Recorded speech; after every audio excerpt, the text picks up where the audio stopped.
Welcome to McPlum, simple solutions served daily. In this video, I will explain how to activate your Opal card. First, ensure you have an unregistered Opal card, which you can buy from various retailers or vending machines. Next, you'll need to access the official Opal website or download the convenient Opal travel app on your smartphone. Once there, navigate directly to the Activate Your Opal Card section to start the activation process. This initial step is crucial for setting up your travel. After finding the activation section, you'll be prompted to enter your 16-digit Opal card number and the security code found on the back. Then, either create a new Opal account or log in if you're a returning user.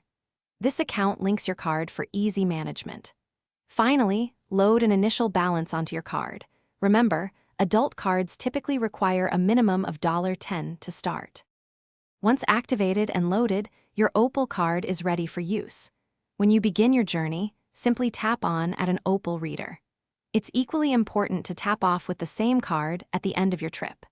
This ensures the correct fare is calculated and deducted. Always remember to check your balance regularly through the Opal website or app to avoid any interruptions to your travel. Activating your Opal card unlocks several benefits, including daily and weekly travel caps that help you save money on fares. You can also take advantage of cheaper fares during off-peak travel times, making your commutes more economical. For a smarter home, check out the Shark AI Ultra Robot Vacuum. It's a fantastic way to keep your space tidy. Be sure to check the description below for a link to this product and other great deals. Thanks for watching. Stay juicy and subscribe.